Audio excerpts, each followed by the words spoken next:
Hello student, class 9-এর third semester পরীক্ষার 2 নম্বর school জীবনবিজ্ঞান Ray Martin প্রশ্নবিচিত্রা থেকে বালিবঙ্গ শিশু বালিকা বিদ্যালয়ে যে মডেল কোশ্চেন পেপারটি রয়েছে, ওই কোশ্চেন পেপারে বিভাগ ক, বিভাগ খ এবং বিভাগ গ এর সমস্ত প্রশ্নের উত্তর সহ আলোচনা করব আজকের এই ভিডিওর মাধ্যমে।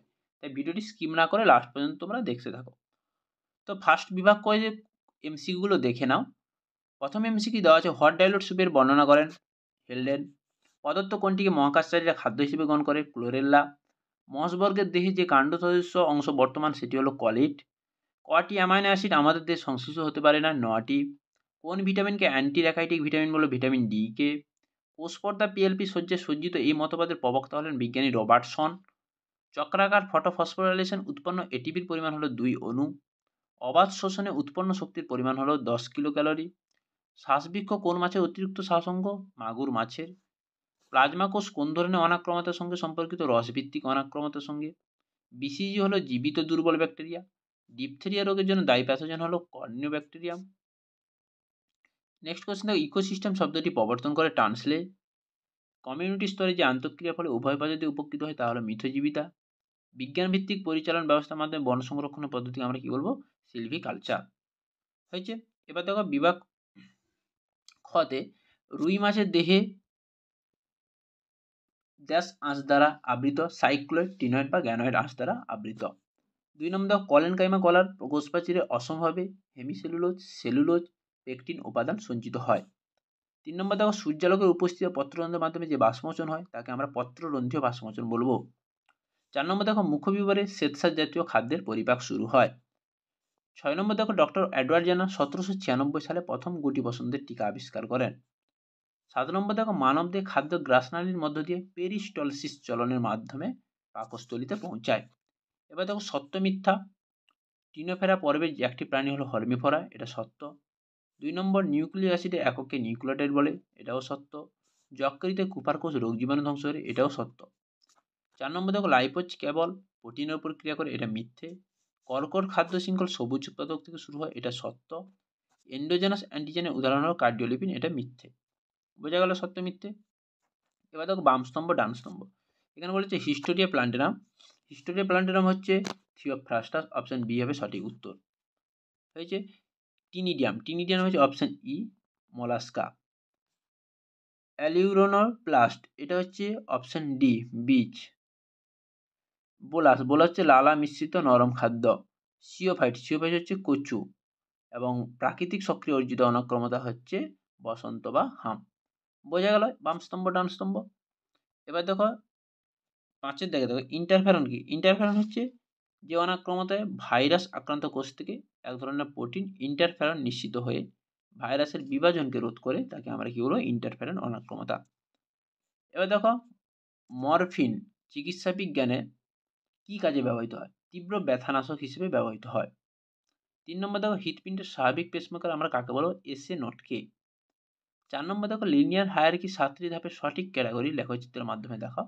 আমরা পড়েছিল 7টি হচ্ছে রাজ্য, পর্বত, শ্রেণী, বর্গ, গোত্র, গণ, প্রজাতি। বোঝা গেল, এই হচ্ছে 7টি সঠিক ক্যাটাগরি। ভ্যামের পুরো নাম হচ্ছে ভ্যাম হচ্ছে ভ্যাসিকুলার আরভাস্কুলার মাইকোরাইজা। 6 নম্বর দেখো, বৃক্কে উৎপন্ন দুটি হরমোনের নাম লেখা হচ্ছে আরবিসি উৎপাদনে অংশগ্রহণ করে। একটি হচ্ছে এরিথ্রোপায়োটিন আর একটি হচ্ছে রেনিন। 7 নম্বর দেখো, সালোক সংশ্লেষের কোন পর্যায়ে? কেলভিন চক্র পর্যায়ে প্রথম স্থায়ী যৌগ হিসেবে পিজিএ উৎপন্ন হয়। তাহলে সঠিক উত্তর হবে কেলভিন চক্র। 8 নম্বর দেখো, কোন বিজ্ঞানে ভারতের সবুজ বিপ্লবের জনক বলা হয়? M S Swaminathan. সঠিক উত্তর হবে এম এস স্বামীনাথন। হয়েছে। এবার দেখো বিভাগ গ। বিভাগ গতে 2 নম্বরের কোশ্চেনগুলো দেখো, সম্পূর্ণভাবে দেওয়া আছে। অস্টিও অস্কিলাম বলতে কি বোঝো? এখানে প্রত্যেকটির উত্তর দেওয়া আছে, সম্পূর্ণভাবে ডিটেলসে উত্তরগুলো দেওয়া আছে, দেখে নাও বা স্ক্রিনশট মেরে রাখো। বায়োনিক্স কি? হয়েছে। নেক্সট দেখো, মনের রাজ্যের দুটি বৈশিষ্ট্য লেখো, 3 নম্বর কোশ্চেন। 4 নম্বর কোশ্চেন দেখো, মিশ্রগ্রন্থি হিসেবে অগ্নাশয়ের দুটি ভূমিকা উল্লেখ করো। আমি কোশ্চেনগুলোর উত্তর বলছি না, কারণ ভিডিওটি অনেক বড় হয়ে যাবে, তাই দেখে নাও, উত্তরগুলো দেওয়া আছে সম্পূর্ণভাবে। 5 নম্বর দেখো, তরুণাস্থিযুক্ত মাছ ও অস্থিযুক্ত মাছের মধ্যে পার্থক্য লেখো। তরুণাস্থি হচ্ছে কঙ্কাল, তরুণাস্থি দ্বারা গঠিত, আর অস্থি হচ্ছে এদের কঙ্কাল অস্থি দ্বারা গঠিত। রুই, কাতলা, হাঙর এগুলো। তারপরে হচ্ছে 6 নম্বর দেখো, তোমার বন্ধুর দাঁতের গোড়া আলগা হয়ে গেছে, মাড়ি থেকে রক্ত পড়ছে, এটা ভিটামিন সির ফলে স্কারবি রোগ হয়েছে। 7 নম্বর দেখো সঞ্চিত খাদ্যের প্রকৃতি অনুসারে লিউকোপ্লাস্ট শ্রেণীবিভাগ করো, অ্যামাইলোপ্লাস্ট, ইলিওপ্লাস্ট, প্রোটিনোপ্লাস্ট। 8 নম্বর দেখো প্রদত্ত একটি বিষয় দেওয়া আছে, ডিএনএ ও আরএনএ পার্থক্য দিতে হবে। তোমাদের 5C শর্করা এবং এন্টিযুক্ত ক্ষারের এই দুটো টপিকের উপর তোমাদের পার্থক্য লিখতে হবে, ডিএনএ এবং আরএনএ।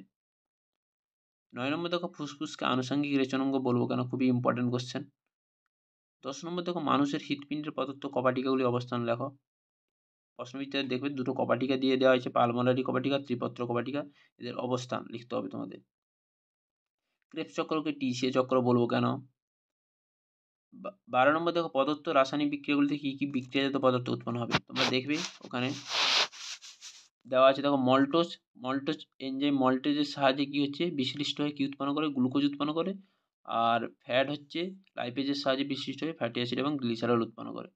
তাহলে সেখানে হবে জিজ্ঞাসা চিহ্ন জায়গায় হবে গ্লুকোজ, এবং ফ্যাটের জায়গায় ফ্যাটি অ্যাসিড এবং গ্লিসারল, এই দুটো হবে, লিখে নাও। যক্ষ্মা রোগের উপসর্গ দেখে নাও, কাশি, জ্বর, রাতে ঘাম হওয়া, ক্ষুধামন্দ, ওজন হ্রাস, ক্লান্তি। রোগ নিরাময় ধৌতকরণের ভূমিকা, রোগ নিরাময়ের জন্য কেন আমরা ধৌতকরণ করব, জীবাণু অপসারণ, ওষুধের কার্যকারিতা বৃদ্ধির জন্য ধৌতকরণ আমাদেরকে করতে হবে। 15 নম্বর দেখো বন ধ্বংসের যে কোনো দুটি কারণ। বন ধ্বংসের কী কারণে বন ধ্বংস করছি আমরা, কৃষি জমি সম্প্রসারের জন্য, শহরায়ন শিল্পায়নের জন্য, বিভিন্ন কলকারখানার জন্য, হয়েছে, বোঝা গেল। এবার দেখো 16 নম্বর দেখো বৃষ্টির জল সংরক্ষণের সুবিধা। বৃষ্টির জল সংরক্ষণে কী কী সুবিধা হতে পারে, ভূগর্ভস্থ জলের স্তরে বৃদ্ধি পেতে পারে, নদী ও জলাশয়ের উপর চাপ কমবে, জলের অভাব মেটাতে সাহায্য করে, এইসব দেওয়া আছে বৃষ্টির জল সংরক্ষণের সুবিধা। এবার দেখো লাস্ট কোশ্চেন যেটি থাকছে, প্রাত্যহিক জীবনে শক্তি সংরক্ষণের দুটি উপায় লেখো। প্রাত্যহিক জীবনে আমরা দৈনন্দিন জীবনে শক্তি সংরক্ষণের কী কী দুটি উপায়, বিদ্যুতের অপচয় কমানো এবং পুনর্বিয়োগযোগ্য শক্তির উৎস ব্যবহার। তাহলে বোঝা গেল, এই ছিল 2 মার্কের কোশ্চেন, বিভাগ গ, বিভাগ ক এবং বিভাগ খ এর 11 মার্কের কোশ্চেনগুলো আলোচনা করলাম সম্পূর্ণভাবে উত্তর সহ, নির্ভুল উত্তর সহ। তো নেক্সট ভিডিওতে দেখা হচ্ছে পরের স্কুল নিয়ে। তো আজ এই পর্যন্ত। ভিডিওটি ভালো লাগলে অবশ্যই লাইক করো, কমেন্ট করো, শেয়ার করো এবং চ্যানেল নতুন হলে চ্যানেলটিকে সাবস্ক্রাইব করে রাখো এবং পাশে থাকা বেল আইকনটি বাজিয়ে রাখো, যাতে সবার আগে ভিডিওগুলো পেতে পারো। তো পরের ভিডিওতে দেখা হচ্ছে।